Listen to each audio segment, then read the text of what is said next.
Hey, Shalom. First and foremost, I want to give all praise, honor, and glory unto Yahweh, Ba'ashem Yahushai, Ba'ashem Kakadash, that honors to the apostles and elders of the great millstone, peace and salutation to the Akim, to the elect, that are scattered across the four corners of this earth, pushing his truth and faith and sincerity. I'm brother Shema Olive from the great millstone Houston camp. I'm out here going for a little, just a little walk, just to do this little lesson, get out the house. And this lesson is going to be entitled, Accept Your Righteousness Exceed the Scribes. Accept your righteousness exceed the righteousness of the scribes and the Pharisees. Right? And Yahweh said this unto the disciples. You see, because the scribes and Pharisees, they made it appear to be that they were righteous. They made it look like that they were on point. Right, from outward appearance, right, you will see them, and it'll look like, hey, they on point, but they really not. It's just to be seen of men, right? And that's what Yahweh he was telling them, that you can't be like them, right? Because they saying these things, they saying do this and do that, but they ain't doing it, right? So yeah, I'm just gonna get into it. I don't want to talk too much. Let's read the scripture. Matthew 5:20, for I say unto you that except your righteousness shall exceed the righteousness of the scribes and the Pharisees, ye shall no case enter into the kingdom of heaven. Right? Like I just stated before, that they were appearing to be godly men, right?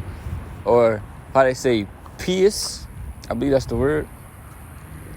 Or how this world would say extra religious, like zealous, acting like they were just, so zealous, right? But really, they were wicked. They were going off.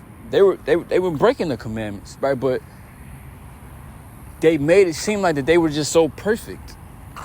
See, because in these bodies, we cannot be perfect.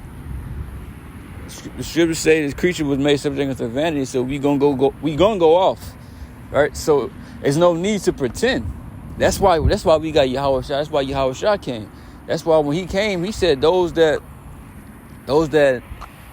he came for those that need a physician, basically. Let me see if I can find that. All right. Let me see. Let me just put physician.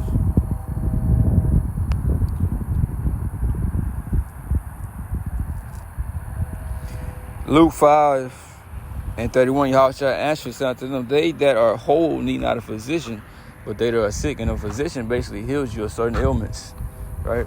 Using certain herbs or medicines, right?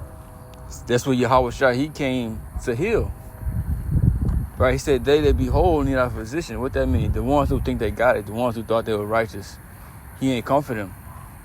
He came for the ones who knew that they were sinners, right? And we're sorrowful about it. You see? Those are the ones Yahweh he came to help. But you had the scribes and the Pharisees, which all of them weren't wicked, right? Because Paul was a Pharisee. You see? And I forgot who else was. Sorry if any background noise is too loud. Let me try to get away from it. It's his name is slipping my mind right now.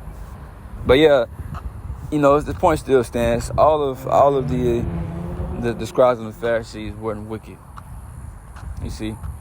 But yeah, they thought that they were just so good. They didn't need any help. They thought that they were just so perfect. And they made it appear to be. That's why Yahweh he got on them in Matthew 23rd chapter. So then spake Yahweh to the multitude and to his disciples, saying, the scribes and the Pharisees sit in Moses' seat. All therefore whatsoever they bid you observe, that observe and do. But do ye not after their works, for they say and do not. So yeah, he said, whatever they telling you to do, yeah, do it. Ain't nothing wrong with that. They ain't telling you nothing wrong, right? But don't do what you see them do. Don't live after them on how they living, on how they conducted themselves, right? Listen to them, but don't be them. You see, that's what he's saying. For they bind heavy burdens and grievous to be borne, and lay them on man's shoulders, but they themselves will not move them with one of their fingers, right? Because they putting all these burdens on people. Yeah, you gotta keep this law. You gotta do this. You gotta do that. Make sure you washing your hands and that before you eat your bread. Like they try to get on the disciples about that, because there's a certain way you had to wash, right? According to the law. No, that was a tradition of men. So like that was a tradition of men that you had to wash a particular way. You had to wash before you ate your bread, right? And they were getting on Yahweh's disciples about not doing that. You see, they cared more about traditions rather than about the actual law of the Most High. You see, but they were telling people to keep this law, keep that, keep this, keep that, and they themselves couldn't even keep it. It says, but all their works they do for it to be seen of men. They make broad their phylacteries and enlarge the borders of their garments, and love the uppermost rooms at the feast, and in the chief seats, and in the synagogues, and greetings in the markets, and to be called of men, Rabbi, Rabbi, right? Which means master. So all of the things they were doing, they were doing it for attention. They were doing it because people looked at them as to be so holy, to be so righteous, and they loved that energy. They loved what came with it. They weren't really down with that. They weren't really down with the law. They weren't really down for the Most High, right? But they loved that attention, so they ran with it, right? But as they were, because the people they were condemning, they were worse than them. They were just like them. See, they were sinners too, right? But they were showing the people that side, right? You know, if you left it up to them, man, hey, they probably telling people, you know, they were floating in the air and shit, right? How righteous they made people to believe they were, right? Like when they walked, they don't even touch the ground. You see, they were just so perfect. If you go down here, Yahweh, he said, Matthew 23 and 25, woe unto you, scribes and Pharisees, hypocrites, for you may clean the outside of the cup and the platter, but within they are full of extortion and excess. Thou blind Pharisee, cleanse first that is within the cup and platter, that the outside of them may be clean also. So the outside appearance, the garments, the nice garments, the phylacteries, right? I believe it's right, all of that. Basically, they made it appear to be a super Israelite, super Judites, right? But the inside of them, they were all messed up. You see, you say you got to cleanse first the inside, and then the outside will be clean also. You see, because that's why when you come into the truth, you gotta become a new man. You gotta think different. You gotta move different. You gotta conduct yourself different, right? Once you come into this thing, right? You can't do it for men, right? Just for the appearance, just because when you come around, man, right? Because the Most High is watching it all the time. So you have to be this in private, right? You gotta be this when no man is over you. That's why when Paul said that in Philippians 2 and 12, wherefore, my beloved, as ye have always obeyed, not as in my presence only, but now much more in my absence, work out your own salvation with fear and trembling. So you got to do this thing when nobody's around you, right? And you around, brothers. You got to be that same individual. You cannot be a hypocrite. Your righteousness got to exceed the righteousness of the scribes and Pharisees, because they were hypocrites. They were actors. That's what the word hypocrite means. Hypocrite means to be an actor. And they were damn good actors. But Yahweh seen through that shit. And he let the people know. That's why they hated him. You see? So yeah, just we cannot be hypocrites in this truth. This thing is about being sincere, right? Having that contrite heart, right? Serving the Most High in our sincerity and the truth.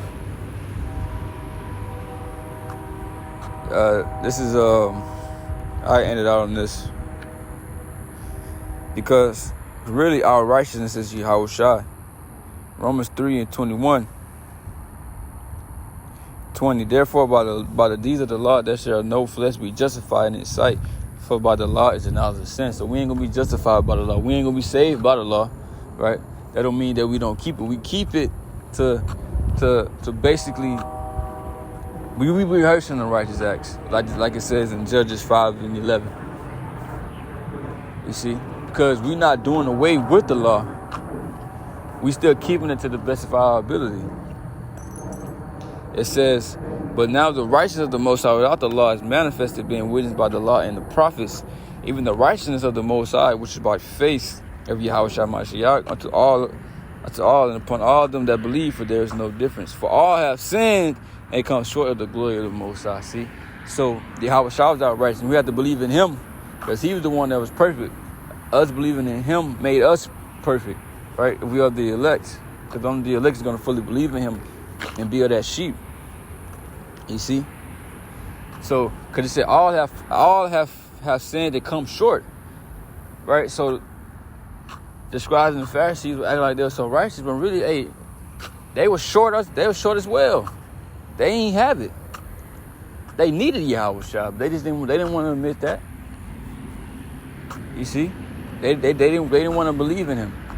That's why they wanted him gone. Right? Because he came and he was fucking their whole shit up. They was some complaining about their position, right, in the Roman Empire, right? That he was going to take away their position if he kept preaching when he was preaching. They cared more about that status than anything, than the Most High, than the law. You see? But yeah, man, that was the lesson. Hope y'all was edified. With that, I'm going to say shalom.